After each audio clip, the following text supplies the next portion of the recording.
السلام علیکم۔ ناول مرگ تمنا، قسط نمبر 28۔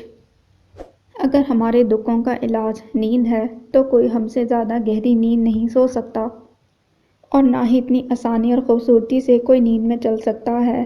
اگر ہمارے دکھوں کا علاج جاگنا ہے تو ہم اس قدر جاگ سکتے ہیں کہ ہر رات ہماری آنکھوں میں آرام کر سکتی ہے اور ہر دروازہ ہمارے دل میں کھل سکتا ہے۔ اگر ہمارے دکھوں کا علاج ہنسنا ہے تو ہم اتنا ہنس سکتے ہیں کہ پرندے درختوں سے اڑ جائیں اور پہاڑ ہماری ہنسی کی گونج سے بھر جائیں۔ ہم اتنا ہنس سکتے ہیں کہ کوئی مسخرہ یا پاگل اس کا تصور تک نہیں کر سکتا۔ اگر ہمارے دکھوں کا علاج رونا ہے تو ہمارے پاس اتنے آنسو ہیں کہ ان میں ساری دنیا کو ڈبویا جا سکتا ہے، جہنم بچھائے جا سکتے ہیں اور ساری زمین کو پانی دیا جا سکتا ہے۔ اگر ہمارے دکھوں کا علاج جینا ہے تو ہم سے زیادہ بامعنی زندگی کون گزار سکتا ہے، اور کون ایسے سلیقے اور اذیت سے اس دنیا کو دیکھ سکتا ہے۔ اگر ہمارے دکھوں کا علاج بولنا ہے تو ہم ہوا کی طرح گفتگو کر سکتے ہیں اور اپنے لفظوں کی خوشبو سے پھول کھلا سکتے ہیں۔ اور اگر تم کہتے ہو ہمارے دکھوں کا علاج کہیں نہیں ہے تو ہم چپ رہ سکتے ہیں، قبروں سے بھی زیادہ۔ زندگی ریل کی مانند ہے جو ہر اسٹیشن پر رکتی اور آگے بڑھ جاتی ہے۔ کئی انجان مسافر اپنے ساتھ لیے نئی منزلوں کا رخ کرتی ہے۔ سفر پر سفر کرتے رہنے کے باوجود کبھی نہ کبھی اس مقام پر واپس ضرور آتی ہے جو اس کا نقطۂ آغاز ہوتا ہے، جہاں سے چھک چھک کا شور پہلی بار بلند ہوتا ہے، جہاں پہلے سفر کی دسترس حاصل ہوتی ہے۔ فیصلوں کا اختیار انسان کے ہاتھ میں ہوتا ہے۔ سفر جتنا بھی طویل ہو، واپسی پر وہ سب منتظر ہوتا جو چھوڑ کر جاتے ہیں۔ پٹری سے کچھ فاصلے پر موجود لوہے کی نشستوں پر سب اچھائیاں اور برائیاں استقبال کے لیے موجود ہوتی ہیں۔ حور العین کی نگاہوں میں ساری زندگی کسی فلم کی مانند چل رہی تھی۔ کیا کھویا کیا پایا سب عیاں تھا، بلکہ جو حسرت بن گیا وہ کچھ زیادہ ہی واضح تھا۔ ساری عمر کی جدوجہد اور بھاگ دوڑ پر ان لمحات کی تنہائی حاوی تھی۔ کن ظالم لمحوں میں ادراک ہوا کہ پیسہ اور اچھے وقتوں کے ساتھ ہی برے دنوں میں کام نہیں آتے۔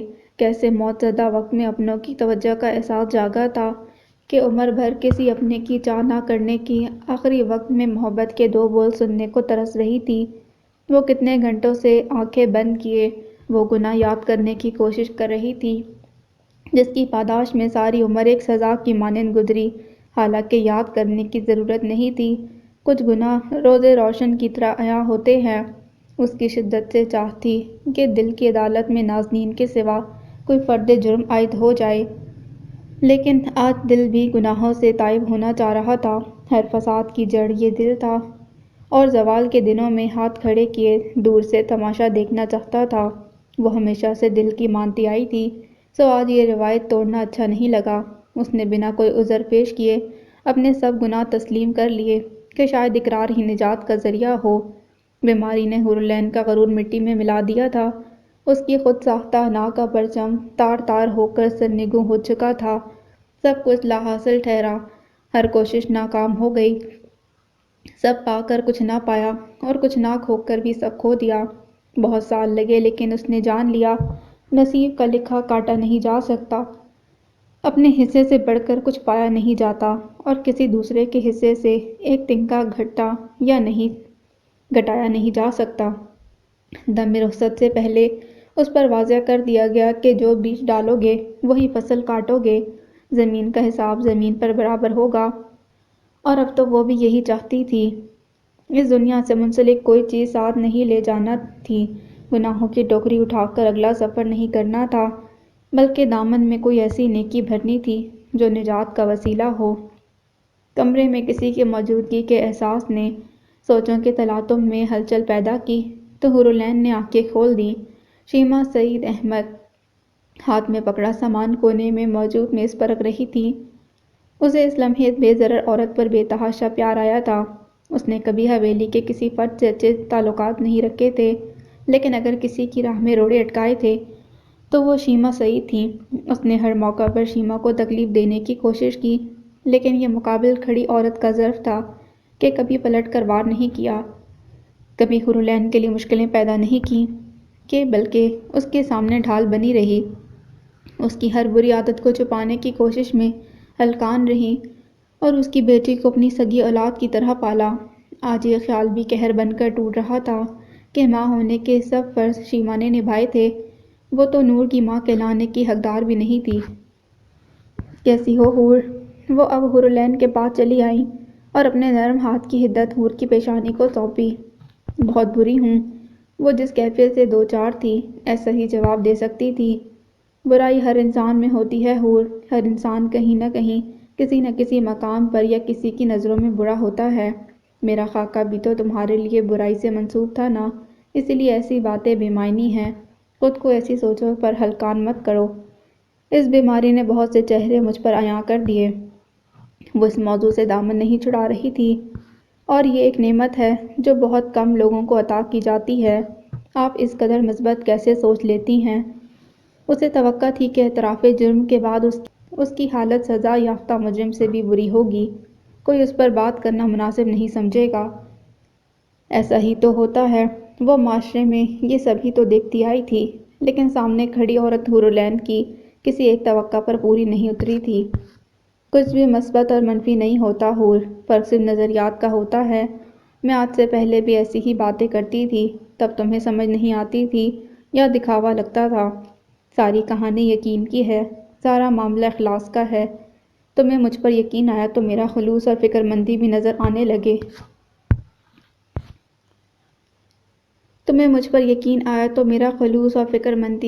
آنے لگے۔ وہ بستر کے کنارے پر بیٹھی، اس کا ہاتھ پکڑے یوں گفتگو کر رہی تھیں جیسے اسے ضروری کام کوئی نہ ہو۔ انہیں حورالعین کی جذباتی توڑ پھوڑ کا اندازہ ہو گیا تھا، اسی لیے انہیں مطمئن کرنا ضروری لگا، کیونکہ ایسی حالت میں سہارا نہ ملنے پر انسان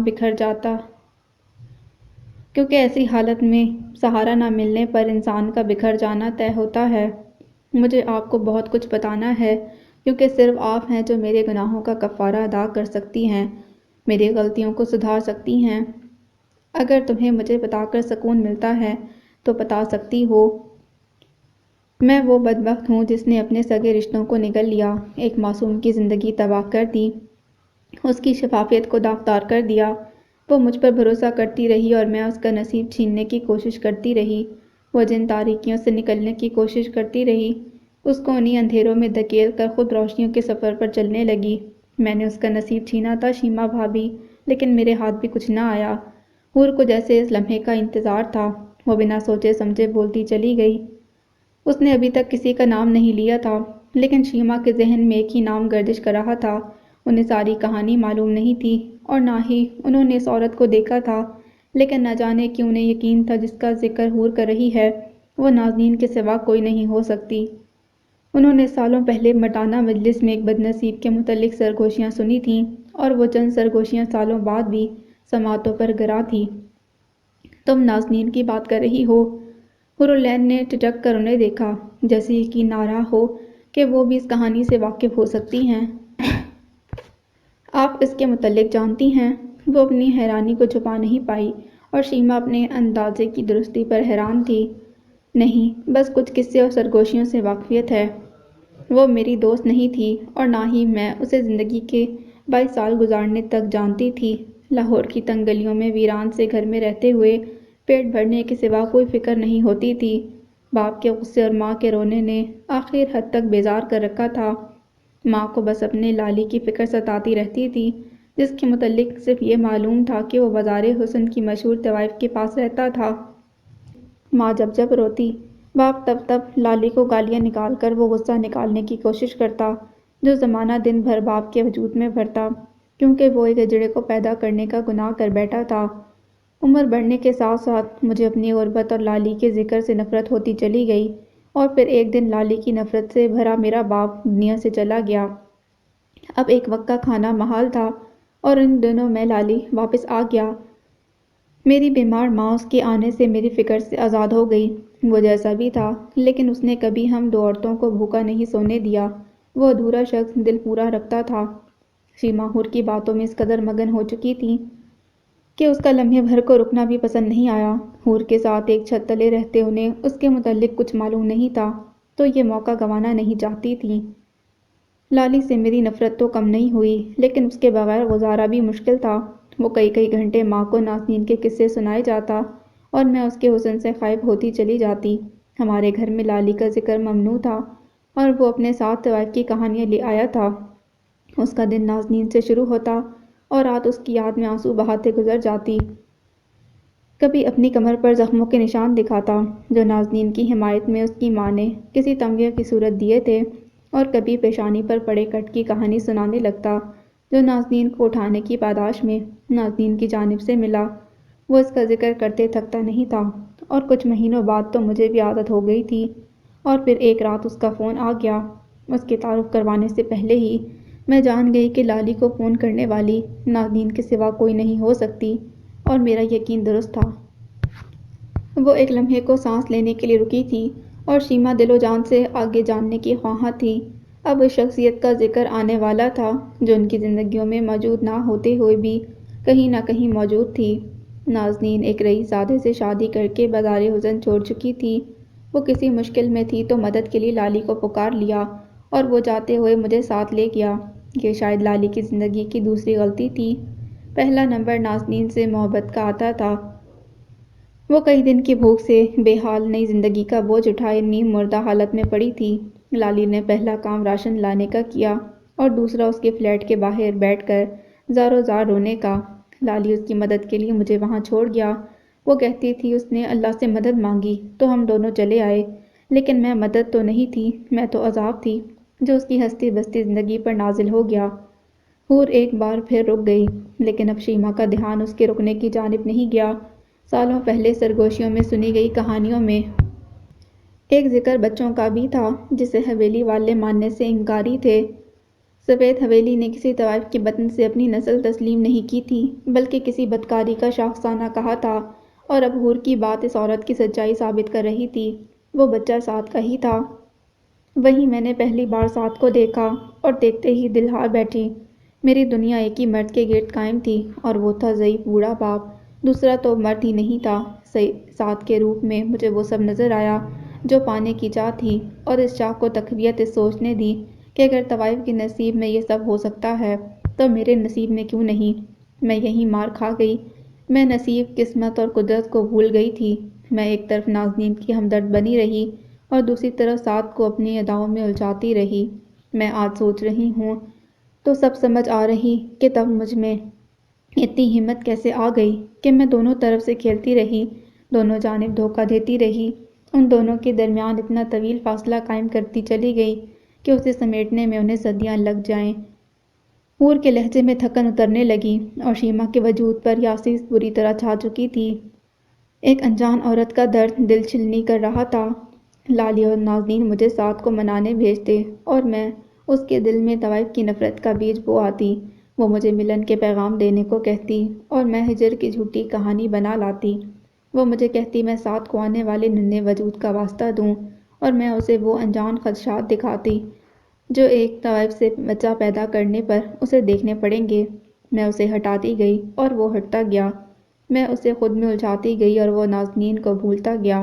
میں اپنی خواہشات میں اتنی اندھی ہوئی کہ اس عورت کی سوتن بننا قبول کر لیا جو مجھے اپنی دوست کہتی تھی، جو اپنے منہ سے پہلے نوالا میرے منہ میں ڈالتی تھی، جو میرے اچھے نصیب کی دعائیں کرتی تھی۔ شیما کو حور کا لہجہ بھاری محسوس ہوا تو اس کی نگاہوں میں دیکھا، اس کی آنکھوں سے آنسو بہہ رہے تھے۔ میں نے ایک عورت سے اس کی محبت چھین لی، ایک بچے سے اس کا باپ، حسب، پہچان، سب کر کے بھی میں خالی ہاتھ رہی۔ میرا وجود بے ثمر رہا، میں بے امان رہی۔ آنسوں میں روانی آتی جا رہی تھی۔ تم اکیلی قصوروار نہیں ہو حور، خود کو ملامت کرنا بند کرو۔ کوئی وفادار ہو تو بے وفائی کا سوال ہی پیدا نہیں ہوتا۔ اس پتھر میں پہلے ہی سراغ تھا، وہاں تمہارے حسن کے قطروں کا بھلا کیا دوش۔ وہ تب دغا نہ کرتا تو بعد میں کر دیتا، لیکن کرتا ضرور، کیونکہ سچی محبت عورت کا طوائف ہونا نہیں دیکھتی۔ تم صرف ایک بہانہ تھی، ارادے تو پہلے ہی بدل چکے تھے۔ اس کی شرمندگی اور اعتراف جرم نے شیما کو وہ کچھ کہنے پر مجبور کر دیا جو شاید وہ کبھی نہ کہتی۔ میں نے نازنین سے اس کا بچہ چھین لیا۔ مجھے ڈر تھا کہ یہ بچہ ان دونوں کے درمیان پل نہ بن جائے، اسی لیے میں نے سعد کو اکسایا کہ وہ یہ بچہ نازنین سے چھین لے۔ اپنے بچے کو ایک بدکار عورت کے پاس نہ چھوڑے، وہ جو فیصلہ میں نہ کر سکی۔ وہ بیٹی پیدا ہونے کی خبر نے کروا دیا۔ اس کی بیٹی بازار حسن کی زینت بن جائے گی، یہ خوف اسے ماں کی دہائیوں سے آزاد کر گیا۔ ہم دونوں اسے ویران ہسپتال چھوڑ کر یوں آگے بڑھ گئے جیسے کچرے کے ڈھیر پر کچرا پھینک کر واپس نہیں دیکھا جاتا۔ تمہاری طبیعت بگڑ جائے گی حور، اس طرح مت رو۔ رونے کے باعث حور کا چہرہ سرخ پڑنے لگا۔ وہ جانے کتنے عرصے بعد بولی تھی اور اتنا بولنے سے آواز بیٹھنے لگی تھی۔ آپ مجھ سے وعدہ کریں، آپ سب کو مجھے معاف کرنے کے لیے کہیں گی۔ آپ حویلی میں بتائیں گی سعد اور نازنین کے متعلق۔ آپ سعد کو کہیں میں اس سے ملنا چاہتی ہوں۔ میں اسے بتانا چاہتی ہوں نازنین بے قصور تھی، وہ کبھی سعد سے بے وفائی کی مرتکب نہیں ہوئی۔ انشاءاللہ بہت جلد تم ٹھیک ہو جاؤ گی اور یہ سارے کام خود کرو گی۔ انہوں نے نہ جانے کس طرح حور کو تسلی دی، وگرنہ اس وقت انہیں خود سہارے کی ضرورت محسوس ہو رہی تھی۔ آپ میرا ساتھ دیں گی؟ حور نے اپنا ہاتھ شیما سعید کے سامنے پھیلا دیا۔ ہاں، میں تمہارا ساتھ دوں گی۔ وہ جانتی تھی انہوں نے بہت بڑی حامی بھر لی تھی، لیکن بیمار چہرے پر اطمینان کے رنگ دیکھنے کے لیے یہ قیمت بہت چھوٹی تھی۔ تم کچھ دیر کے لیے سو جاؤ حور، باقی باتیں بعد میں کریں گے۔ اس کا مزید بولنا ٹھیک نہیں تھا، اسی لیے شیما اسے سلانے کی کوشش کرنے لگی۔ انہوں نے حور کو تو چپ کروا دیا تھا، لیکن خود ان گنت سوچوں کے بھنور میں پھنس کر رہ گئی تھی۔ سفید حویلی کے پچھتاووں میں ایک اور اضافہ ہو گیا تھا۔ نازنین کے متعلق سوچتے سوچتے ان کی حالت عجیب ہونے لگی تھی۔ وہ مرے مرے قدموں سے دروازہ پار کرتے بمشکل صحن تک پہنچی تھی۔ کنزا اس کے ساتھ چلتی اسے پکار رہی تھی، لیکن وہ اس لمحے ہر پکار سے بے بہرہ ہو جانا چاہتی تھی۔ اس کے کانوں میں میمونہ خالہ کے الفاظ زہر بن کر اتر رہے تھے۔ رشیدہ اور نازنین کی تکرار نے دھڑکنوں کی رفتار بڑھا دی تھی۔ اسے اتنا تو اندازہ تھا کہ امی کا کوئی ماضی تھا، کوئی ایسی کہانی تھی جس پر 100 پردے پڑے تھے، لیکن کوئی راز تھا جس سے وہ انجان تھیں۔ کچھ تکلیف دہ تھا جس کا ذکر امی کی رنگت اڑا دیتا، لیکن اس کے وہم و گمان میں وہ سب نہیں تھا جس کا ذکر میمونہ خالہ کر رہی تھیں۔ وہ بارش سے بے نیاز صحن کے بیچوں بیچ دھپ سے گر گئی تھی۔ اسے بارش کے نوکیلے قطرے، ٹھنڈک کا احساس، اپنا کپکپاتا وجود، ہر چیز بھولی ہوئی تھی۔ اس کی نگاہیں اندر کی جانب تھیں، جیسے کسی کی آمد کا انتظار ہو، اور اسے کھڑا کرنے کی کوشش میں ہلکان ہوتی کنزا کی آوازیں اس قدر بلند تھیں کہ ان کی سماعتوں تک بآسانی پہنچ گئیں۔ وہ حواس باختہ سی برآمدے سے باہر کو لپکی اور سامنے کے منظر نے قدم ساکت کر دیے۔ کئی دنوں سے جس انہونی کا احساس نیند اڑائے ہوئے تھا، وہ مجسم سامنے نظر آ رہی تھی۔ بارش میں بھیگتی عزت اور اسے اٹھاتی بے حال کنزا، اور ان دونوں سے پرے دروازے کے وسط میں کھڑا بے چین سا حازم کہانی کا عنوان بتا رہے تھے۔ ان میں اتنی سکت نہیں رہی کہ آگے بڑھ کر اس بے حال لڑکی کو سنبھال لیتی جس پر قیامت اتر گئی تھی۔ وہ وہیں برآمدے کے ستون کا سہارا لیتی زمین پر بیٹھتی چلی گئیں۔ کنزا نے نم نگاہوں سے اس کی جانب دیکھا اور ان کا بے حال انداز دل چیر گیا۔ اس لمحے اپنی ماں کی بے حسی پر شدید تکلیف ہوئی تھی، جنہوں نے اپنے مفاد کی خاطر ایک ہنستا بستا گھرانہ برباد کرنے میں کوئی کسر نہیں چھوڑی تھی۔ اس نے رشیدہ خالہ کو روتے دیکھا جن کے صبر کی وہ قائل تھی۔ اس استقامت کے مینار کو یوں زمین بوس ہوتے دیکھا ان دونوں بہن بھائیوں کے لیے آسان نہیں تھا۔ رشیدہ نہیں بلکہ نازنین ہے، مشہور زمانہ طوائف جس کے اشاروں پر لاہور کے سب اوباش ناچتے تھے، اور تمہاری لاڈلی عزت اسی نازنین کی بیٹی ہے۔ اس کے باپ کا شاید اس کی ماں کو بھی علم نہ ہو۔ کتنے ہی لمحے زارو زار رونے کے بعد عزت نے ماں کی جانب دیکھا اور منو ان وہ جملے دہرا دیے جو چند لمحے پہلے اس کے وجود کے پرخچے اڑا گئے تھے۔ ان دونوں کے درمیان بارش کے ہزاروں قطرے حائل تھے، اس کے باوجود عزت نے ماں کی آنکھوں میں درد کا دریا اترتا دیکھا۔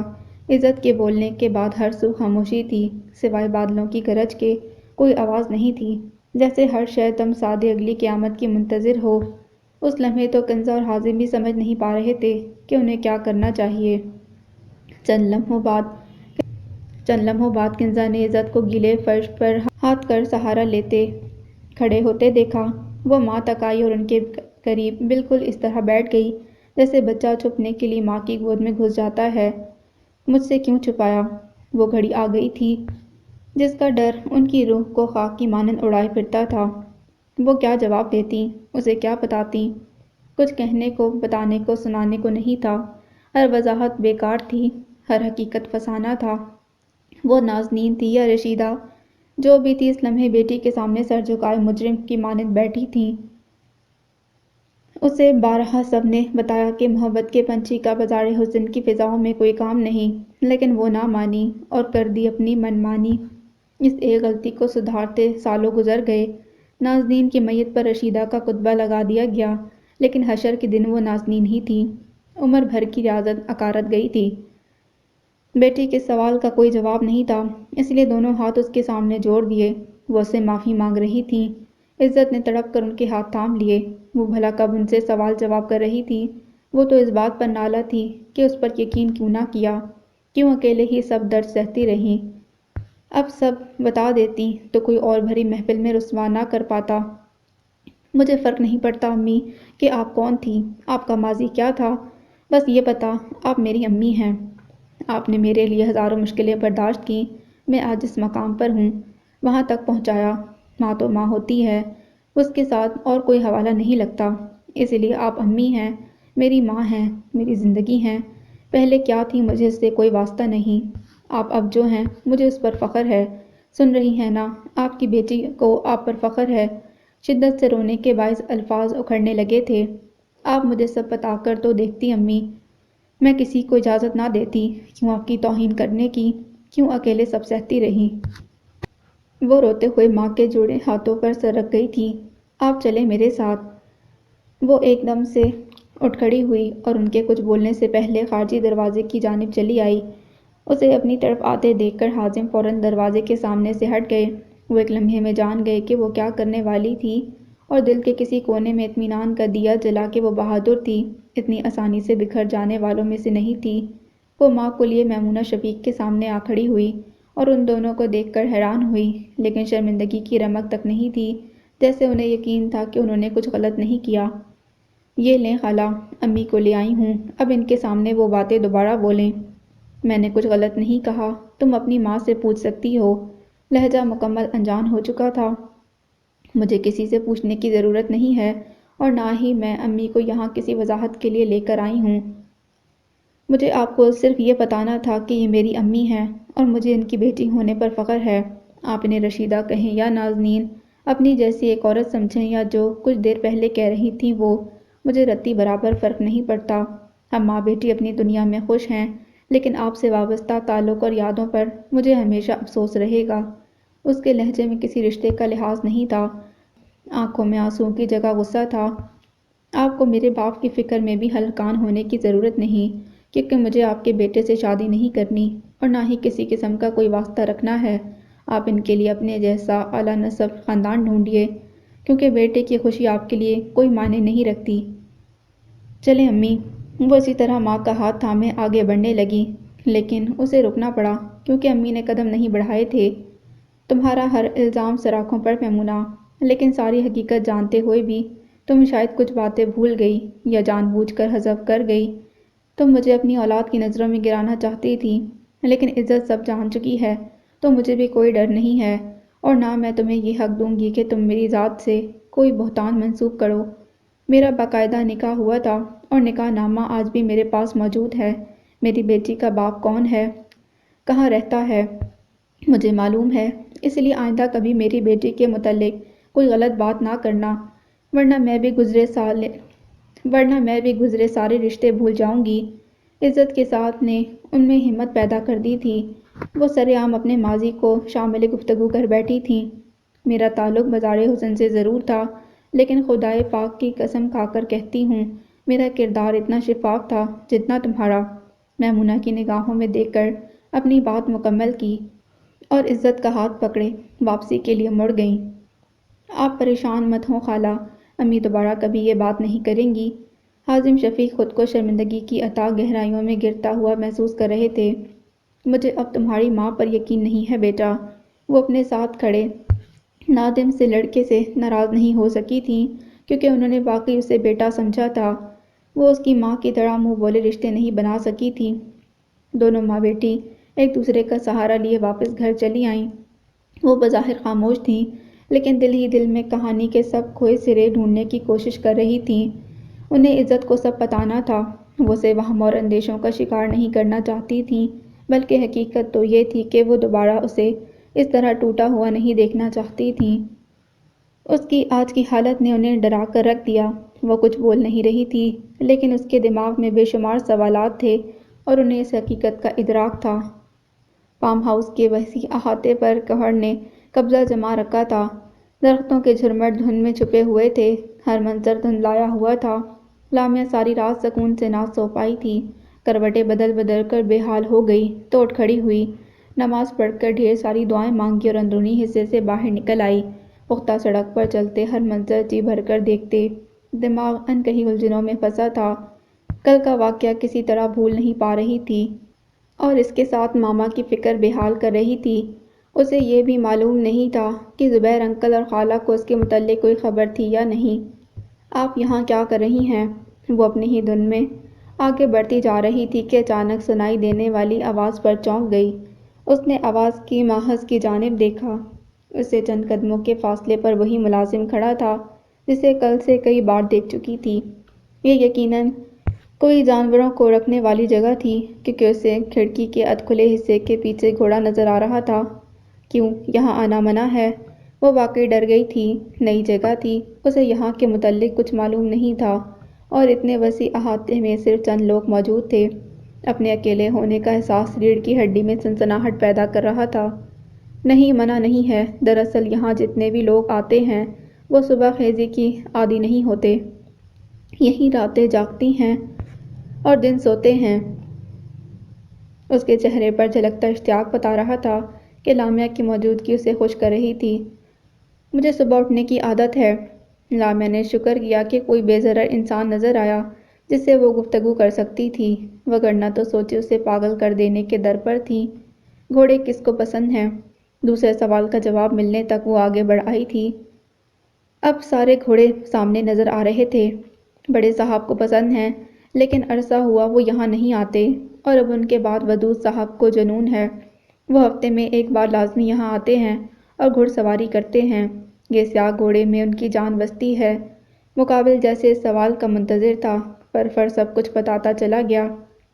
لامیا کی نگاہوں میں ستائش تھی، کیونکہ دور سے یہ چھوٹا سا کمرہ لگا تھا، لیکن اندر جانوروں کی ضرورت والی ہر چیز تھی۔ کوئی بھی ایک نظر میں جان سکتا تھا کہ ان گھوڑوں کا مالک ان پر جان چھڑکتا تھا۔ اس نے کہیں پڑھ رکھا تھا، جانوروں سے محبت کرنے والے نرم دل کے مالک ہوتے ہیں۔ اور اب ودود کا چہرہ نگاہوں کے سامنے آ رہا تھا، کیونکہ یہ بات ودود نامی انسان پر درست نہیں بیٹھی تھی۔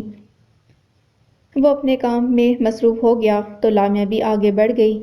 آہستہ روی سے چلتے پختہ سڑک کا مکمل چکر لگایا تو دھوپ کی مدھم کرنوں نے کہر کی چادر میں چھید کر دیا۔ اس کا دل چاہا دھوپ کی تمازت محسوس کرنے کے لیے یہاں ہی بیٹھ جائے، لیکن یہ وقت احتیاط کا تھا اور فارم ہاؤس کا مرکزی دروازہ بالکل سامنے تھا، اسی لیے یہاں بیٹھنا خطرے سے خالی نہیں تھا۔ وہ خواہش کو دل میں دباتے اندرونی حصے کی جانب بڑھ گئی۔ بھوک کا احساس اسے کچن کی جانب لے آیا۔ کچن کافی وسیع اور ہر قسم کی سہولیات سے آراستہ تھا۔ ودود کہہ کر گیا تھا وہ فضل داد سے ہر کام کے لیے کہہ سکتی ہے، لیکن اسے اپنے لیے ایک بوڑھے انسان کو تکلیف دینا اچھا نہیں لگا تھا۔ کچن کی کیبنٹس کھول کھول کر چیزیں تلاش کرنے میں کافی دیر لگ گئی، لیکن مطلوبہ سامان اتنا تھا کہ وہ آسانی سے اپنے اور فضل داد کے لیے ناشتہ تیار کر سکتی تھی، اور ویسے بھی اسے کون سا زیادہ دن یہاں رہنا تھا۔ زبیر انکل کے آتے ہی یہاں سے چلے جانا تھا اور دوبارہ کبھی پاکستان کا رخ کرنے کا ارادہ نہیں تھا۔ اسے واپس ایسی جگہ نہیں آنا تھا جہاں زندگی لوگوں کے رحم و کرم پر ہو، اسی لیے وہ یہاں اپنی اچھی یادیں چھوڑ کر جانا چاہتی تھی۔ اس ایک ملاقات کو بوڑھے ملازم کی یادداشت میں اچھی سوچوں کے ساتھ نقش کرنا چاہتی تھی۔ ناشتہ تقریباً تیار تھا۔ برتن اور ناشتہ ٹرے میں رکھ رہی تھی جب اپنے پیچھے قدموں کی چاپ سنائی دی۔ اس بڑے فارم ہاؤس کے اندرونی حصے میں ان دونوں کے سوا کوئی نہیں تھا، اسی لیے اسے فضل داد کا خیال آیا۔ آ جائیے فضل بابا، ناشتہ تیار ہے۔ وہ ٹرے اٹھا کر مڑی اور سامنے کھڑے انسان کو دیکھ کر تھم گئی۔ وہ فضل داد نہیں تھا، بلکہ نہ جانے کون تھا جس کی آنکھوں سے وحشت ٹپک رہی تھی۔ چہرے کے تاثرات ایسے تھے کہ لامیا کے ہاتھوں میں کپکپاہٹ اتری تھی۔ کل کا منظر نگاہوں میں لہرایا تھا۔ اور یہ سوچ کر ہی جان نکل رہی تھی کہ آج بھی ایسا ہی کچھ ہو سکتا تھا۔ اس وقت ساتھ نورالعین تھی، لیکن ابھی وہ بالکل اکیلی تھی۔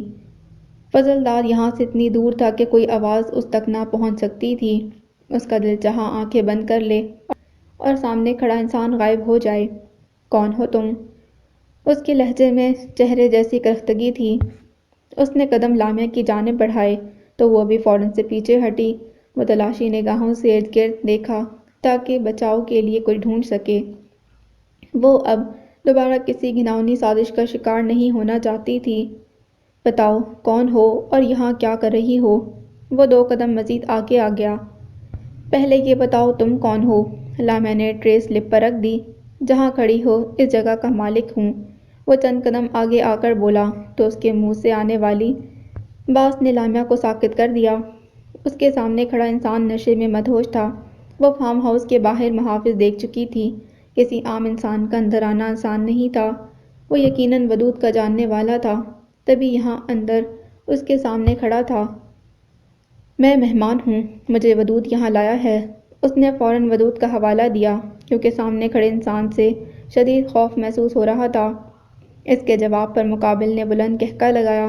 لامیا منہ پر ہاتھ رکھتی مزید پیچھے ہوئی، لیکن کمر سلپ کے ساتھ لگ چکی تھی۔ اس نے شدت سے کسی کے آنے کی دعا کی تھی۔ کمینہ ہمیشہ مجھ پر الزام لگاتا تھا اور خود مجھ سے بھی 2 ہاتھ آگے ہے۔ کیا آفت مال میری نظروں کے سامنے چھپا رکھا ہے اور مجھے خبر بھی نہیں؟ جناتی قہقہ پھر بلند ہوا۔ میں اسے کہتا تھا مجھ سے مت الجھو، برا پھنسو گے، اور آج شکار پھنس ہی گیا۔ اس کی اصلیت تو سب کے سامنے کھولوں گا، لیکن پہلے میں تو حسن کا جام پی لوں۔ وہ ایک دم لامیا پر جھپٹا اور منہ کھولے حواس باختگی سے اس کی باتیں سنتی لامیا چیخ مارنے کے سوا کچھ نہ کر سکی۔ قہرزدہ سویر میں نسوانی چیخ شگاف ڈال گئی تھی۔ جس کچن میں کچھ دیر پہلے سکون اور خاموشی تھی، وہاں افراتفری کا سامان تھا۔ برتنوں کے ٹوٹنے کا شور خاموشی کے باعث ہر سو پھیل گیا۔ لامیا کے دونوں کندھوں پر مقابل کے مضبوط ہاتھ تھے اور سانسوں میں شراب کی بدبو کسی زہر کی مانند اتر رہی تھی۔ وہ خود کو چھڑانے کی کوشش میں ہلکان ہوئے جا رہی تھی اور چند لمحوں کی کوشش کامیاب ٹھہری تھی کیونکہ سامنے والے کی گرفت مدہوشی کے باعث ڈھیلی پڑ رہی تھی۔ لامیا اندھا دھند لاؤنج کی جانب بھاگی۔ اس کا ارادہ جلد از جلد فضل دار تک پہنچنے کا تھا، لیکن لاؤنج کے دروازے تک پہنچنے سے پہلے ہی قدم ساکت ہو گئے تھے۔ وہ انسان لامیا کے پیچھے بھاگ رہا تھا، بلکہ قریب ہی پہنچنے والا تھا، لیکن وہ اپنی جگہ سے 1 انچ نہ ہلی تھی۔ لاؤنج کے دروازے میں کھڑے زبیر احمد لمحے کے 1000ویں حصے میں صورتحال پہچان گئے تھے۔ بکھرے بال، ویران چہرہ لیے روتی لامیا اور اس کے پیچھے لپکتا ہوا سعد علی چٹھا۔ ان کا بازو تھامے کھڑی رقیہ کا بس نہ چل رہا تھا۔ زمین پھٹے اور اس میں سما جائیں، اس کا دل یوں ہی بے چین نہیں تھا۔ ساری رات انگاروں پر بسر ہوئی تھی اور اذان ہوتے ہی ان کا صبر کا پیمانہ لبریز ہو گیا۔ وہ جانتی تھی ودود لامیا کی حفاظت کر لے گا، لیکن ان کا دل بےکل ہوئے جا رہا تھا۔ اب سامنے کا منظر خدشات کو زبان دے رہا تھا۔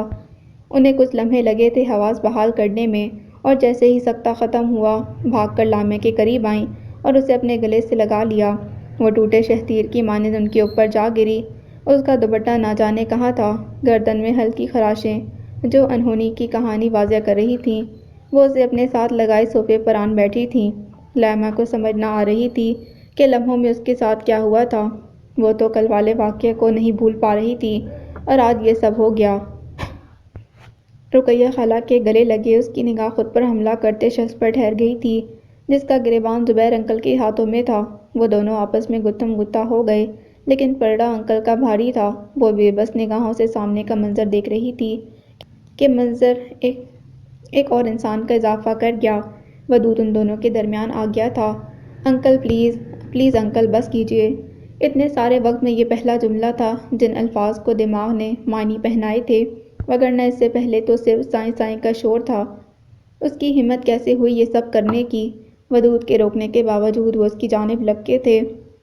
یہ معاملہ اب بڑے ابا دیکھیں گے انکل، انہیں سزا ضرور ملے گی، لیکن پلیز آپ اپنے لیے مشکل پیدا نہ کریں۔ یہ کم ظرف انسان رشتوں کا تقدس بھول گیا ہے، عورت دیکھ کر پاگل ہو جانے والا جانور بن گیا ہے۔ جانتے ہو یہ کون ہے؟ اس بچی میں تمہیں کسی اپنے کی شباہت نظر نہیں آئی؟ وہ غصے اور رن سے اس حال تک پہنچ گئے تھے کہ ودود کا سہارا لینا پڑا۔ نہیں زبیر، اس انسان کو کچھ بتانے کی ضرورت نہیں۔ رقیہ نے ان کا ارادہ جان کر فوراً منع کیا۔ ودود سارا منظر دیکھ کر شدر ہو چکا تھا۔ زبیر انکل نے رات ہی اسے بتا دیا تھا کہ وہ صبح فارم ہاؤس آئیں گے، لیکن اس کے فارم ہاؤس آنے سے پہلے ہی فضل داد کے فون نے کسی خطرے کی نشاندہی کر دی، اور چچا جان کے وہاں پہنچنے کی خبر کسی دھماکے سے کم نہیں تھی۔ وہ سب چھوڑ کر آنن فانن فارم ہاؤس کی جانب بھاگا، لیکن سامنے کا منظر سب خدشات کو حقیقت دکھا رہا تھا۔ وہ لامیا کو نہیں دیکھ سکا، لیکن زبیر انکل کے ہاتھوں ساتھ چچا کو پٹتے دیکھ سب سمجھ آ گیا تھا۔ یہ سامنے بیٹھی لڑکی جسے دیکھ کر تمہارے اندر کا شیطان جاگ گیا، تمہاری بہن کی بیٹی ہے، یہ کلثوم کی بیٹی ہے۔ زبیر احمد کی آواز گونجدار اور الفاظ بم کی طرح تھے۔ رقیہ کے سوا سب ٹھٹک گئے تھے۔ لامیا نے اس قدر شدت سے آنکھیں بھینچی جیسے آنکھیں کھولنے کے بعد حقیقت بدل جائے گی۔ کچھ لمحے پہلے اس پر جھپٹنے والا انسان اس کی فرشتہ صرف ماں کا بھائی تھا، لیکن یہ سوچ وجود میں طمانینت بھر گئی کہ یہ رشتہ سگا نہیں تھا۔ جھوٹ بول رہے ہو تم، اسے میں نے خود مارا تھا، خود جلایا تھا میں نے۔ حویلی میں قبر ہے اس کی۔ وہ مدہوشی میں بھی حقیقت کو جھٹلانا نہ بھولے تھے۔ زبیر احمد کی بات سراسر جھوٹ تھی۔ وہ نشے میں تھے، لیکن یہ دکھ تمام عمر نہیں بھول سکتے کہ اپنی پیاری بہن کو خود اپنے ہاتھوں سے مارا تھا، خود اس کی قبر بنائی اور لحد میں اتارا تھا۔ جب کلثوم حویلی سے فرار کے چند گھنٹوں بعد ماری گئی تو اس کی بیٹی کیسے ہو سکتی تھی؟ کلثوم زندہ ہے اور اپنے شوہر کے ساتھ سڈنی میں رہتی ہے۔ سالوں پہلے تمہارا شیطانی منصوبہ ناکام رہا اور اس کا ثبوت یہ لڑکی ہے، یہ سفید حویلی کا خون ہے۔ میں نہیں مانتا، ساتھ پوری شدت سے چلایا۔ مجھے کوئی فرق نہیں پڑتا۔ انہوں نے خود پر ضبط کیا اور ودود کے سامنے آ کھڑے ہوئے۔ اس کی سرخ آنکھوں میں جھانکتے ہوئے انہوں نے جو بات کہی، اس نے سارا فارم ہاؤس لامیا کی چھت پر گرا دیا تھا۔ وہ پھٹی آنکھوں سے زبیر احمد کو دیکھتی رہ گئی۔ لامیا سے نکاح کرو گے ودود؟ زبیر احمد اس کے جواب کے منتظر تھے اور لامیا کی ملتجانہ نگاہیں ودود پر۔ اگر ہاں تو جلد از جلد نکاح خواہ کا انتظام کرو۔ وہ خود ہی سارے فیصلے کرتے جا رہے تھے، لامیا کی جانب دیکھ بھی نہ رہے تھے۔ لامیا انہیں روکنا چاہتی تھی، لیکن زبان ایک لفظ کہنے سے انکاری تھی۔ ودود تابعداری سے باہر کی جانب بڑھ گیا، جیسے اسی فیصلے کا انتظار ہو۔ اس بدبخت کی شکل یہاں سے غائب کرو۔ انہوں نے باہر جاتے ودود کو پکارا، لیکن کسی کے کچھ کرنے سے پہلے ہی سعد علی وہاں سے اٹھ کھڑے ہوئے اور اپنے ڈولتے جسم پر قابو کرتے لڑکھڑاتے باہر نکل گئے تھے۔ رقیہ کی سانسیں آنے والے طوفان کا سوچ کر مدھم پڑ رہی تھیں۔ سڈنی کے مرکزی کاروباری علاقے میں موجود کثیر المنزلہ عمارت میں بے تحاشا رش تھا۔ ہفتے کا آخری دن تھا اور کام کے اوقات بھی ختم ہونے والے تھے، اسی سبب ہر سو ہلچل تھی۔ ہر کوئی کام ختم کرنے کی دھن میں مگن تھا۔ ایک وسیع ہال جس میں ڈھیر سارے چھوٹے کیبن تھے سے پرے سی ای او کا آفس تھا، جہاں اس وقت کمپنی کے سب اہم افراد موجود تھے۔ آفس کا وہ حصہ جو کیبن ہال کی جانب تھا، وہاں دیوار کی جگہ شیشہ نصب تھا۔ سی ای او کے آفس میں موجود تناؤ باہر موجود ہر انسان واضح دیکھ رہا تھا۔ وہ سب لوگ کئی گھنٹوں سے شیشے کے پار ایک کمرے میں بند تھے۔ آفس ٹائم ختم ہو چکا تھا جب آفس کا دروازہ کھلا اور ایک ایک کر کے سب لوگ نکلتے چلے گئے۔ اس وسیع کمرے میں صرف حیدر شاہ اور ابراہیم درانی باقی رہ گئے۔ ابراہیم، مجھے سمجھ نہیں آ رہی تمہیں کیا ہو گیا ہے۔ میں نے تمہیں ایسے بے وقوفانہ فیصلے کرتے کبھی نہیں دیکھا۔ دنیا ترستی ہے اس مقام کے لیے، سڈنی آنے کے لیے، یہاں کاروبار سیٹ کرنے کے لیے، اور تم اپنا بنا بنایا بزنس چھوڑ رہے ہو۔ حیدر درانی کی کوئی بات ابراہیم پر اثر نہیں کر رہی تھی۔ وہ حد درجہ ضد ہو چکے تھے۔ میں بہت سوچ سمجھ کر یہ فیصلہ کر رہا ہوں حیدر بھائی۔ اس بزنس میں فاطمہ اور لامیا کا بھی حصہ ہے، جو کہ میں اپنی زندگی میں ان کے نام کر رہا ہوں، اور باقی رہ گئی بزنس چھوڑنے کی بات، تو میں نے صرف کچھ شیئرز بیچے ہیں، سب کچھ چھوڑا نہیں ہے۔ ویسے بھی مجھے پاکستان جانا ہے تو کچھ عرصے کے لیے سر درد سے جان چھڑانا چاہتا ہوں۔ ابراہیم کے لہجے کا اطمینان مقابل کے لیے جلدی پر تیل کا کام کر رہا تھا۔ تم پاگل ہو چکے ہو ابراہیم۔ وہ اس تبصرے پر مسکرا دیے۔ حیدر بھائی، وہ آفس سے نکل رہے تھے جب ابراہیم نے انہیں روکا۔ پلیز یہ سب گھر میں نہ بتائیے گا، وگرنہ آپا پھر سے آ جائیں گی، فاطمہ سے لڑائی جھگڑا کریں گی، اور اب میں کوئی بحث اور بد تہذیبی نہیں چاہتا۔ فاطمہ کی طبیعت بھی ٹھیک نہیں اور آپا کا واویلا اسے مزید متاثر کرے گا۔ وہ اس کے پکارنے پر ایک نئی امید لیے مڑے، لیکن اس کی جملوں نے ہر امید پر پانی پھیر دیا۔ وہ یہی سوچ رہے تھے کہ پہلی فرصت میں طیبہ کو آگاہ کریں گے، کیونکہ ابراہیم کو اگر کوئی روک سکتا تھا تو وہ صرف طیبہ تھی۔ ابراہیم کے پاکستان جانے کی خبر نے ہی اسے سیخ پا کر دینا تھا، اور پھر اسے دنیا ادھر کی ادھر کرنا پڑتی۔ وہ ابراہیم کو روک کر ہی دم لیتی، لیکن وہ شاید ان کے ارادے جان گیا تھا۔ اس واضح تنبیہ کے بعد وہ طیبہ کو کسی موہڑے کی طرح استعمال نہیں کر سکتے تھے۔ اور تم بھی اذلان کو مت بتانا، ورنہ وہ تم سے پہلے جہاز میں بیٹھا ہوگا۔ ویسے بھی تمہاری اولاد تو ہے نہیں، تو مہربانی کر کے میرا درد سمجھنے کی کوشش کرنا۔ ابراہیم نے تعصب زدہ نگاہوں سے دور جاتے بہنوئی کو دیکھا۔ وہ ساری عمر انہیں بھائیوں جیسا مقام دیتے رہے، لیکن انہوں نے موقع دیکھ کر اپنی اصلیت چھپانے کی کوشش نہیں کی تھی۔ وہ اگلے کچھ لمحوں میں فائل سمیٹ کر گاڑی میں آ بیٹھے، لیکن ڈرائیونگ کرتے ہوئے بھی ذہن آپا اور حیدر بھائی میں الجھا ہوا تھا۔ انہوں نے زندگی بھر اپنی ذات پر رشتوں کو فوقیت دی۔ ایسا نہیں کہ انہیں لامیہ سے محبت نہیں تھی، بس آپا کی پیدا کی گئی غلط فہمیوں کے غبار میں دب جاتی تھی۔ اظہار کی نوبت آنے سے پہلے دوریاں مزید بڑھ جاتیں۔ رشتوں کو ان کے مقام پر رکھنا اور حد سے تجاوز نہ کرنے دینا بہت دیر سے سمجھ آیا تھا۔ ان لامتناہی سوچوں میں الجھے گھر میں داخل ہوتے ہوئے لاؤنج میں فاطمہ اذلان کو بیٹھے دیکھ کر ٹھٹک گئے۔ تم کب آئے اذلان؟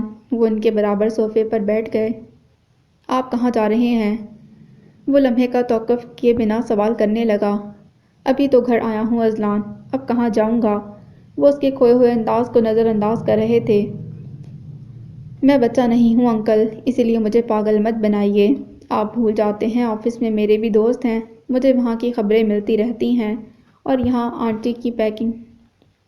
وہ بلا وجہ بات نہیں کر رہا تھا، اس کو سنگن مل چکی تھی، اور اس کے کانوں میں حیدر کے الفاظ گونج رہے تھے کہ اذلان کو کچھ خبر نہ ہو۔ میں سچ کہہ رہا ہوں اذلان، میرا یقین۔ آپ سچ نہیں کہہ رہے انکل، بلکہ مجھ سے چھپانے کے لیے جھوٹ پر جھوٹ بول رہے ہیں۔ لامیہ نے بھی میرے ساتھ یہی کیا، اور آپ نے تب بھی اس کی بھرپور مدد کی۔ میں آپ سے پوچھتا رہا لامیہ کہاں ہے، آپ نے نہیں بتایا، اور اب آپ دوبارہ وہی رویہ اختیار کر رہے ہیں۔ آپ ماما کے رویے کی سزا مجھے دے رہے ہیں۔ دونوں اطراف سے میں پھنس رہا ہوں، لیکن کسی کو میری اذیت کا اندازہ نہیں۔ وہ روحان سا ہو رہا تھا، اس کی حالت دیکھ کر ان کے دل کو کچھ ہوا تھا۔ میں پاکستان جا رہا ہوں اذلان۔ وہ فاطمہ سے بھی یہ خبر چھپا رہے تھے، لیکن اذلان کی شکستہ حالت نے مزید خاموش نہیں رہنے دیا۔ لامیہ بھی وہیں ہے، آپ بھی وہیں جا رہے ہیں، لیکن یہ سب مجھ سے کیوں چھپایا جا رہا ہے؟ اس کے انداز میں تلخی اور شکستگی بیک وقت جھلکی تھی۔ تم آپا کی اکلوتی اولاد ہو اذلان، وہ تمہارے حوالے سے خدشات کا شکار رہتی ہیں۔ انہیں ڈر ہے تم بھی کہیں لامیہ کے پیچھے پاکستان نہ چلے جاؤ۔ آج بھی آفس میں حیدر بھائی نے تمہیں کچھ بھی بتانے سے منع کیا ہے۔ ان کے خدشات میری زندگی کی سب خوشیاں چھینتے جا رہے ہیں، لیکن انہیں اس بات کا احساس تک نہیں، اور اب میں نے بھی ان کے احساسات کی پرواہ کرنا چھوڑ دی ہے انکل۔ میں بھی آپ کے ساتھ جاؤں گا۔ اس کا لہجہ اٹل تھا۔ آپا بہت ناراض ہوں گی اذلان۔ آپ ساتھ لے جائیں گے تو ٹھیک، وگرنہ میں خود بھی جا سکتا ہوں۔ وہ انہیں بے بس کرتا جا رہا تھا۔ ہم بہت جلد واپس آ جائیں گے اذلان۔ میں وہاں لامیہ کے لیے نہیں جا رہا انکل، بلکہ اس ماحول سے، ان پابندیوں سے، اور بلا وجہ کے خدشات سے بھاگ رہا ہوں۔ اس نے ان کے کہنے کے لیے کچھ نہیں چھوڑا تھا۔ بچہ اتنی ضد کر رہا ہے، مان جائیں نا۔ وہ شش و پنج کا شکار تھے کہ فاطمہ اس کی حمایت میں بول پڑی۔ ایک لمبا سانس فضا کے سپرد کرتے ہوئے انہوں نے اس بات میں سر ہلا دیا۔ وہ اس فیصلے کے بعد اپنے واحد خونی رشتے سے مزید دور ہو رہے تھے، لیکن وہ بے بس تھے، ان کے لیے کوئی راستہ نہیں چھوڑا گیا تھا۔ سیغم نے جیپ باہر نکالنے کے لیے دروازہ کھولا تو سامنے کا منظر دیکھ کر حیران ہوا۔ ودود گاڑی کے بونٹ سے ٹیک لگائے کھڑا تھا، لیکن چہرے کے تاثرات عام نہیں تھے۔ سیغم دروازہ بند کرتا اس کی جانب چلا آیا۔ اسے اندازہ ہو چکا تھا کہ کچھ خاص تھا، تبھی اسے بلانے کی بجائے خود چلا آیا۔ بہت برا پھنس گیا ہوں یار۔ اس کے کچھ بولنے سے پہلے ودود بولنے لگا۔ کہاں پھنسے ہو؟ دل اور دماغ کی ٹھن گئی ہے۔ تم کب سے دل کی سننے لگے؟ یہ خبر اس کے لیے بھی حیران کن تھی۔ بس کچھ دن پہلے کا واقعہ ہے۔ تو پھر مان لے دل کی۔ وہ پس منظر سے انجان اپنی رائے دے گیا۔ اتنا آسان نہیں حویلی والوں کے خلاف جانا۔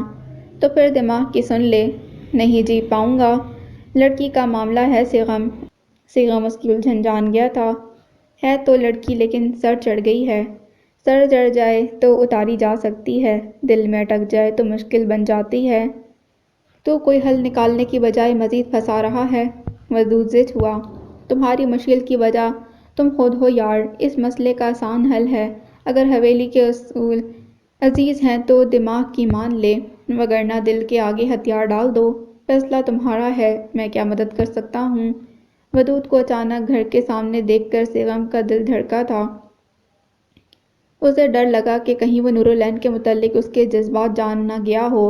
جب تک وہ بولا نہیں تب تک اس کی سانس سینے میں ہی اٹکی رہی، لیکن اس کی بات سن کر دل میں محبت کے کئی دیپ روشن ہوئے تھے۔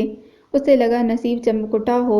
ودود کا کسی دوسری کو اپنی زندگی میں شامل کرنے کا مطلب تھا نورالعین ایک انچاہے بندھن میں قید ہونے سے بچ جاتی۔ یہ شاید قدرت ان دونوں کو ایک موقع دے رہی تھی۔ اس خیال کے باوجود وہ ودود کو کوئی رائے نہیں دے رہا تھا۔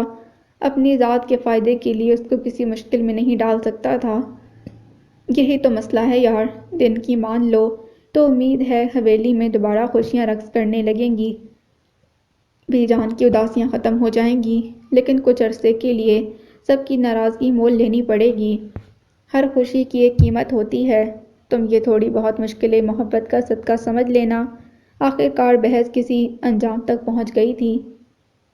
چل پھر نکاح خواہ کا انتظام کرنا ہے اور میری جانب سے گواہ بننے کا اعزاز حاصل کر۔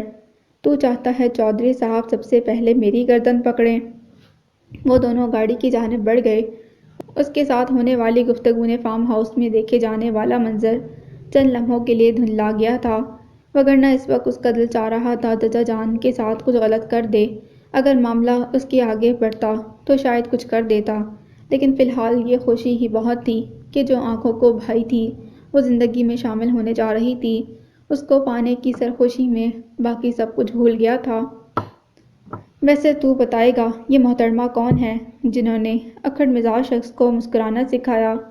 ودود کی نگاہیں گاڑی چلانے کے باعث سڑک پر تھیں، لیکن سیغم اس کی ایک ایک حرکت پر نظر رکھے ہوئے تھا۔ لامیا۔ ودود نے نہایت جذب سے اس کا نام لیا۔ اس سے آگے وہ کچھ نہیں بتا سکا کہ سنہری آنکھوں والی لڑکی اس کی پھپھوزاد بھی تھی۔ اس کے ساتھ ایک ایسا رشتہ تھا جس کے متعلق چند لمحے پہلے معلوم نہیں تھا۔ وہ تو ابھی تک کلثوم پھوپھو کے زندہ ہونے کی حقیقت تسلیم نہیں کر پا رہا تھا۔ اسے بی جان کا سالوں کا معمول دکھ دے رہا تھا کہ وہ کیسے روزانہ سفید قبر کے کنارے بیٹھ کر رویا کرتی تھیں۔ وہ نہ جانے کس کی مرکت تھی جس کے قریب بیٹھ کر انہوں نے کلثوم پھوپھو کے نام کے آنسو بہائے تھے۔ ایک پل کو دل کیا کہ اڑ کر بی جان کے پاس جائے اور انہیں یہ خبری سنائے، لیکن فی الحال دوسرا کام ضروری تھا۔ لامیا سے نکاح کی صورت وہ سارا خاندان دوبارہ اکٹھا کر سکتا تھا۔ اپنی بی جان کی خوشی کے لیے سب کی ناراضگی مول لینے کے لیے تیار تھا۔ وہ دونوں جلد ہی امام مسجد کے گھر کے سامنے پہنچ گئے اور اس کے کہنے پر سیغم ان سے بات کرنے کے لیے اتر گیا تھا۔ وقت ساکت تھا کیونکہ وہ انہونی دیکھ چکا تھا۔ لمحہ تھم گیا کیونکہ ایک دل شکستہ وجود کا ٹکڑوں میں بکھرنا اس سے دیکھا نہیں گیا۔ ساتیں روٹ کر دور جا کھڑی ہوئی تھیں کیونکہ ان پر کچھ الفاظ مثل قیامت برپا کیے گئے تھے۔ سسکیوں کا دم سینے میں گھٹ رہا تھا کیونکہ رونے والی بے آواز روئے چلی جا رہی تھی۔ آہیں فضا میں گھلنے کو بےتاب تھیں مگر نوحہ کناں خاموش تھی۔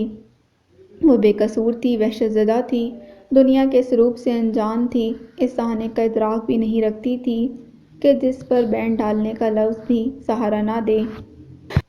اس کو چپ کروائیں زبیر، وگرنہ میرا دل پھٹ جائے گا۔ اس کے پہلو میں وجود بدل گیا لیکن اس کی حالت نہ بدلی۔ وہ یوں ہی گھٹنوں میں سر دیے بے آواز روئے جا رہی تھی۔ ایسے نہیں کرتے بچے، ہاتھ سر تک آیا تو دل چاہا ہاتھ جھٹک دے۔ وہ کیسے اس کی زندگی کا فیصلہ کر سکتے تھے؟ اپنی پناہ میں آئی لڑکی کو کیسے اس قدر بے امان کر سکتے تھے؟ کچھ بولو لامیا، اس طرح خاموش روتی رہو گی تو میں تمہاری بات کیسے سمجھوں گا؟ ایک پل کو ان کا دل اپنے فیصلے پر کانپ گیا لیکن ثابت قدم رہنے میں کامیابی تھی۔ مجھے واپس جانا ہے، آپ مجھے سڈنی پہنچا دیں، آج کی بلکہ ابھی کی کسی فلائٹ کی ٹکٹ لے دیں، لیکن مجھے یہاں نہیں رہنا، مجھے ماما پاس جانا ہے۔ وہ بولی بھی تو واپس جانے کا کہنے کے لیے ان کے فیصلے پر ایک لفظ نہیں کہا، کیونکہ اس نے سنا نہیں، دل نے مانا ہی نہیں۔ وہ بس یہاں سے نکلنا چاہتی تھی، اس علاقے سے بھاگ جانا چاہتی تھی جہاں وقت کئی دہائیاں پیچھے تھا، جہاں جنگل کا قانون تھا۔ اب کیسے جا سکتی ہو تم؟ اس قدر قریب آ کر کیسے پیچھے ہٹ سکتی ہو؟ اس کی کم ہمتی پر انہیں غصہ آیا، لیکن فوراً نرم پڑ گئے، کیونکہ وہ جانتے تھے اس بیچاری کو حقیقت کا اندازہ ہی نہیں تھا۔ مجھے کچھ نہیں چاہیے، اپنے ماں باپ حویلی والے کچھ نہیں، بس واپس جانا ہے۔ خالہ آپ کہیں انکل کو۔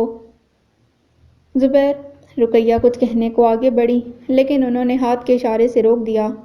تم کیا سمجھتی ہو لامیا، یہ سب بچوں کا کھیل تھا؟ کیا تمہیں ابراہیم نے منع نہیں کیا تھا کہ مت جاؤ اس دلدل میں؟ میں نے تمہیں بارہا نہیں کہا تھا کہ باز آ جاؤ، اپنی خوشگوار زندگی میں واپس پلٹ جاؤ؟ یہاں تمہارے لیے کچھ نہیں۔ تم نہیں مانی نہ میری، نہ ابراہیم کی۔ اب اس قدر قریب آ کر تم بھاگ جانا چاہتی ہو۔ وہاں تمہاری ماں واپسی کی امید لگائے بیٹھی ہے، بلکہ وہ لوگ واپسی کا فیصلہ کر چکے ہیں۔ تمہاری وجہ سے وہ دونوں سالوں بعد اپنوں میں واپس لوٹ رہے ہیں، اور تم ان کا یہ خواب مٹی میں ملانا چاہ رہی ہو۔ ایک قدم لامیا، ایک قدم کی دوری پر ہو تم، سامنے ہے تمہاری منزل۔ یہاں ودود سے نکاح اور وہاں تم سفید حویلی میں، اور تمہارے ساتھ تمہاری ماں بھی۔ وہ بولتے بولتے ہانپنے لگے تھے، لیکن لامیا نے آنسوؤں سے بھری آنکھیں کھول دیں، اور انہوں نے اتنے میں ہی شکر کیا۔ وہ کئی دنوں سے پاپا کے ساتھ رابطے میں نہیں تھی، اسے کچھ معلوم نہیں تھا سڈنی میں کیا ہو رہا تھا، لیکن اگر انکل کہہ رہے تھے تو سچ ہی ہوگا۔ انکل کی سب باتیں ٹھیک تھیں، وہ سب کے منع کرنے کے باوجود یہاں آئی تھی۔ اسے سب خطرات کا علم تھا، اور اب جب منزل قریب تھی تو وہ ہمت چھوڑ رہی تھی۔ وہ ابھی بھی ہر قربانی دینے کو تیار تھی، لیکن جو انکل کہہ رہے تھے وہ ماننا آسان نہیں تھا۔ آپ کی سب باتیں ٹھیک ہیں انکل، لیکن اذلان، اس نام پر اس کی سسکی نکلی۔ وہ اداس لڑکا بے تحاشا یاد آیا، اور یہ احساس بھی کہ خبر سہنا اس کے لیے آسان نہیں ہوگا۔ آنسو پھر سے بہنے لگے۔ لامیا، وہ میرا خون ہے، اور مجھے یقین ہے بہت اچھا لڑکا ہوگا، تم سے بہت محبت کرتا ہوگا، لیکن ایک بات یاد رکھنا، اس کی ماں کی فطرت میں خوشیاں تقسیم کرنا نہیں ہے۔ وہ کبھی تمہیں قبول نہیں کرے گی۔ کیا تمہیں نہیں لگتا کہ تم ایسے رشتے کی مستحق ہو جس میں تمہاری عزت نفس برقرار رہے؟ وہ اس کی دکھتی رگ پر ہاتھ رکھ گئے تھے۔ اذلان نہیں تو نہ سہی، لیکن ودود بھی کیوں؟ آپ ہم دونوں کے ساتھ زبردستی کیوں کر رہے ہیں؟ اس کے لہجے میں احتجاج کی جگہ لجاجت نے لے لی۔ زبیر احمد کو یہ تبدیلی اپنی کامیابی محسوس ہوئی۔ وہ تو خوشی خوشی نکاح خواہاں کو بلانے گیا ہے، تم اپنی بات کرو لامیا۔ اس بات پر اس نے سر اٹھا کر ارد گرد دیکھا۔ وہ واقعی جا چکا تھا، تو کیا اس فیصلے کے لیے وہ راضی تھا؟ نہیں انکل پلیز، خالہ آپ کچھ کہیں نا۔ اس کا ہر انکار بے وقت ہی رہا۔ آخر کار رقیہ کو پکار لیا کہ شاید وہ کچھ مدد کر پائیں۔ لامیا، آخری بار پوچھ رہا ہوں، کیا تمہیں اپنے ماں باپ کو تلاش نہیں کرنا؟ زبیر احمد نے غصے سے اس کا بازو دبوچتے رخ اپنی جانب کیا، اور آنکھوں میں جھانکتے ہوئے پوچھا، لیکن اس سب کا میرے ماں باپ سے کیا تعلق ہے؟ تبھی کہہ رہا ہوں، تمہارا اور ودود کا ایک رشتے میں بن جانا ہی تمہارے ہر مسئلے کا حل ہے۔ اگر آپ ان کے متعلق جانتے بھی ہیں تو ابھی کیوں نہیں بتا دیتے؟ کیوں اتنے ہفتوں سے مجھے الجھا رکھا ہے؟ ہاں میں انہیں جانتا ہوں، لیکن تمہیں ابھی نہیں بتاؤں گا۔ میری شرط یہی ہے کہ تمہیں ودود سے نکاح کرنا ہوگا۔ آپ مجھے بلیک میل کر رہے ہیں، اس طرح دباؤ ڈال کر مجھ سے فیصلہ نہیں کروا سکتے، اور ویسے بھی ماما پاپا کو علم نہیں، میں ان کی مرضی کے بغیر ایسا کیسے کر سکتی ہوں؟ میں تمہیں یقین دلاتا ہوں، انہیں میرے فیصلے پر کوئی اعتراض نہیں ہوگا۔ یہ اعتراض بھی رد ہوا، اور نورالعین، اسے ایک دم معصوم چہرے والی لڑکی یاد آئی جو ودود سے منسوب تھی۔ ودود اس سے کبھی شادی نہیں کرے گا، وہ اسے اپنی بہن سمجھتا ہے۔ تم یہ نکاح کر کے اس کی زندگی سنوار سکتی ہو، اسے ایک انچاہے رشتے سے بندھنے سے بچا سکتی ہو۔ وہ ان کی دلیل پر حیران رہ گئی۔ اسے ایک ناپسندیدہ تعلق کے لیے مجبور کرتے وہ کسی دوسرے کو اس سے بچا رہے تھے۔ وہ خاموش ہو گئی، اس کے کسی اعتراض کو اہمیت نہیں دی گئی۔ ساکت لمحوں نے اڑان بھر لی، وقت کا پنچھی اڑ گیا، وقت دوبارہ اپنی رفتار چلنے لگا، توقعات کے پنجرے میں قید کر دی گئی۔ وہ بے بس تھی، اب اس کے ہاتھ میں کچھ نہیں رہا، سب کوششیں ناکام ٹھہری تھی۔ اس نے آنسوؤں کو بہہ جانے دیا کہ شاید اب انہی سے واسطہ تھا۔ بے رحم وقت کی سوئیاں کچھ آگے ہی بڑھ رہی تھیں کہ ودود نکاح خواں کے ساتھ ہال میں داخل ہوا۔ لامیا نے زخمی نگاہوں سے ودود کو کچھ لوگوں کے ساتھ وہاں آتے دیکھا۔ رقیہ خالہ نے جلدی سے اپنی شال اس کے سر پر رکھ دی تھی۔ اس کے بعد ہونے والی ساری کارروائی اس نے آنکھوں میں خزاں لیے دیکھی۔ ہاتھ درخت سے بچھڑی شاخ کی مانند بے جان تھے، لیکن قدرت اپنا وار کر گئی۔ امر پورا ہوا اور لمحوں میں شناخت بدل گئی۔ زبیر انکل حق مہر کے نام پر اچھی خاصی سیکیورٹی مانگ رہے تھے۔ خالہ اسے گلے لگ کر مبارکباد دے رہی تھیں۔ ودود خالہ کی انگلی سے انگوٹھی اتار کر اس کی انگلی میں پہنا رہا تھا اور وہ انجان نگاہوں سے سب دیکھ رہی تھی۔ دور کئی منظر اپنی بے وقتی پر روحاں کناں تھے۔ سنہرے ساحل والے سمندر پر، اونچی پہاڑیوں پر منچلا لڑکا اپنی محبت کا اظہار کر رہا تھا۔ طوفانی بارش سے خوفزدہ لڑکی کو بچانے کی صحیح کر رہا تھا۔ سڈنی کی سڑکیں کئی روز سے جاری بارش کی وجہ سے رنگت بدل چکی تھیں اور اسی سڑک کنارے بارش کی بوندوں سے خود کو بچاتے ہوئے ہاتھوں میں گلدستہ لیے کھڑکی کے پیچھے روٹھی ہوئی لڑکی کو منانے کی کوشش کر رہا تھا۔ اوپرا ہاؤس کی روشنیوں کو پہلو میں کھڑی لڑکی کی آنکھوں میں دیکھتا ہوا لڑکا ارد گرد سے بے گانہ رہتا تھا۔ یونیورسٹی روڈ پر لہک لہک کر گانے گاتا لڑکا خود سے آگے چلتی لڑکی کی ناراضگی مٹانے کی کوشش کر رہا تھا۔ ریڈیو شو میں بار بار کال کر کے آر جے کو پریشان کر رہا تھا، لیکن سب منظر دھندلا رہے تھے، سب نقش رو رہے تھے، یادیں دھواں بن کر فضا میں تحلیل ہو رہی تھیں۔ وہ لڑکی لامیا ابراہیم پہلی بار اس لڑکے اذلان حیدر شاہ کے دکھ پر رو پڑی تھی۔ آؤ ہم آج ہی کھل کر رو لیں، جانے کب وقت ملے گا، آنکھوں میں جتنے بھرے ہیں آنسو، آؤ ہم آج ہی بہا دیں ان کو۔ یوں تو اب کیا ہے جو کھونا ہے مجھے، اب تو بس چین سے سونا ہے مجھے۔ حسین لا فرم میں ہوئی توڑ پھوڑ کے نشان مٹ چکے تھے، فرنیچر نیا آ چکا تھا۔ آفس جیسے ہی تیار ہوا، کام دوبارہ شروع کر دیا گیا۔ ملازم کام پر آ چکے تھے، سوائے ان چند ایک کے جو ڈر کے مارے ملازمت چھوڑ چکے تھے، اور ایک طرح سے اچھا ہی ہوا کیونکہ آگے اس سے بھی مشکل حالات پیش آ سکتے تھے۔ اس میدان میں ڈرپوک لوگوں کی جگہ نہیں تھی۔ نکاح کے بعد پہلی بار تاشفین اور زارا اکٹھے آفس آ رہے تھے۔ آفس کا جائزہ لیتے زارا کی نگاہوں میں توصیف کے رنگ جھلک رہے تھے۔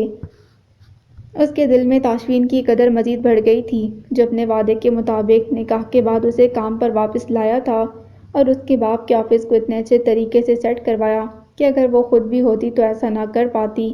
تاشفین کی بھرپور یقین دہانی کے بعد بھی اس کے دل میں کئی خدشات تھے۔ وہ حویلی کی مکمل نہ سہی لیکن کچھ داستانیں سن چکی تھی، کچھ کردار اپنی آنکھوں سے دیکھ چکی تھی۔ اس کی یقین کی سب باتیں دل کا ڈر ختم نہیں کر پا رہی تھیں۔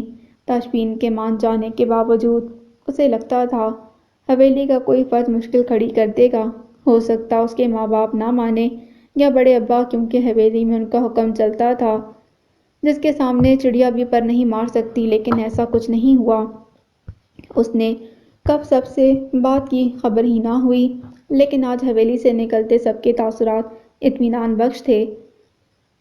سب کی زبان پر ان کی کامیابی کی دعائیں تھیں۔ اسے 50% امید تھی کہ وہ دوبارہ حویلی سے باہر قدم نہیں رکھ پائے گی، لیکن اس نے 50% یقین پر داؤ لگا لیا تھا، بلکہ یوں کہہ سکتے ہیں کہ تاشفین کی محبت پر اعتبار کر لیا تھا، اپنے نصیب کو آزمانے کا فیصلہ کیا تھا، اور وہ کامیاب ٹھہری تھی۔ زندگی حسین تھی، من چاہا ساتھ اور من چاہی خواہشیں تھیں۔ تاشفین اسلم خان کیس کے متعلق بہت جذباتی ہو رہا تھا، اسی لیے آفس کے پہلے دن ہی میٹنگ رکھ لی تھی۔ ان دونوں کے علاوہ نبیل اور یونیورسٹی کیس میں مارے جانے والے لڑکے کے والدین بھی شامل تھے۔ جنگ دوبارہ شروع ہو چکی تھی، لیکن اس بار مہرہ اور چالیں مختلف تھیں، میدان اور ہتھیار منفرد تھے۔ وہ نبیل سے تفصیل لینے کے ساتھ ساتھ کیس کی باقی تفصیلات سب کو بتا رہا تھا۔ تیمور چوہان خطرے کی علامت تھا۔ تاشفین نے اس کی ضمانت مسترد کروانے کا ٹاسک نبیل کو دیا، اور کچھ ضروری باتوں کے بعد میٹنگ ختم ہوئی۔ زارا حسین کی تاشفین کے ساتھ باقاعدہ پہلی میٹنگ تھی، اور وہ اس کی ذہانت کی قائل ہو گئی تھی۔ ڈیڈ کی باتوں پر رتی برابر شک نہیں رہا تھا۔ آپ دونوں کی طرف میری ٹریٹ ادھار ہے۔ وہ ٹی بریک کے لیے بیٹھے تو نبیل نے اپنا مدعا بیان کیا۔ زارا کو معلوم تھا ان دونوں کی نوک جھونک شروع ہونے والی تھی، اسی لیے وہ خاموش تھی اور موبائل اسکرین سکرول کرتی جا رہی تھی۔ کس چیز کی ٹریٹ بھائی؟ تاشفین باقاعدہ لڑائی کرنے والے انداز میں بولے۔ کچھ 2 دن پہلے تم دونوں رشتہ ازدواج میں منتقل ہوئے ہو، اگر خوشی میں کسی غریب کو کھلا پلا دو گے تو دعائیں ملیں گی۔ اس دن تمام غریبوں کے لیے کھانا تقسیم کیا گیا تھا، آپ وہاں آ کر کھا سکتے تھے۔ تاشفین کے جواب پر زارا کی مسکراہٹ بے ساختہ تھی۔ توبہ ہے، تم لوگ تو غریبوں کا سارا حساب کتاب رکھتے ہو۔ وہ جانتا تھا تاشفین نکاح میں شامل نہ ہونے پر ابھی تک غصے میں تھا۔ تم جیسوں کا خاص طور پر جو موقع محل میں غائب ہو کر بعد میں دہائیاں دیتے ہیں۔ اس قدر جلے جواب پر نبیل بھی اپنا قہقہ نہ روک پایا۔ چل یار اٹھ، آج کا لنچ میری طرف سے۔ نہیں، ایک بار لنچ کروا کر مجھ سے تو 3 بار کھائے گا، اور ویسے بھی اب مجھے اپنا پارٹنر مل چکا ہے، تم اپنے لیے کوئی اور ڈھونڈ لو۔ وہ موبائل پکڑ کر اٹھ کھڑے ہوئے، لیکن نبیل کو تنگ کرنا نہیں بھولے۔ آفس کے قریب ہی ریسٹورنٹ تھا تو تینوں پیدل ہی چل پڑے۔ آپس میں نوک جھونک کرتے ایک خوبصورت وقت ساتھ گزرا۔ زارا کو ان دونوں کی دوستی کی گہرائی واضح محسوس ہو رہی تھی۔ وہ دونوں ساتھ ہوں تو زارا کو خاموش تانبے بن کر رہنا چاہیے، اور وہ ایسے ہی خوش تھی۔ وہ کبھی بھی زیادہ بولنے والوں میں سے نہیں تھی۔ یہ کیا ہے؟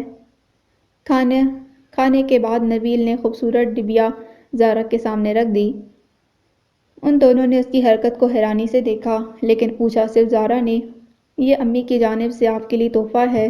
وہ تاشفین کو اپنا دوسرا بیٹا سمجھتی ہیں اور اس حوالے سے آپ کو اپنی بہو۔ ان کے اس قدر خلوص پر ممنون ہوئی اور فوراً سے انگوٹھی پہن لی۔ انہیں میری طرف سے بہت سارا شکریہ کہنا اور بتانا کہ میں ضرور ان سے ملنے آؤں گی۔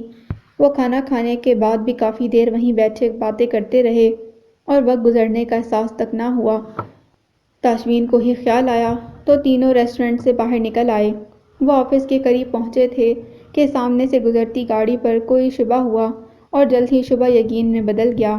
سامنے اس گاڑی میں تیمور چوہان کا چہرہ واضح دکھائی دیا۔ گاڑی میں ہوئی حرکت سمجھنے میں وقت لگا، اور یہ لمحے کی دیر عمر بھر کی خطا نکلی۔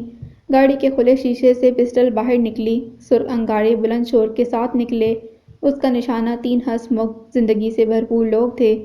فضا میں چیخو پکار کا شور بلند ہوا اور درختوں پر بیٹھے پنچھی اپنی جان بچانے کو اونچی اڑان بھر گئے تھے۔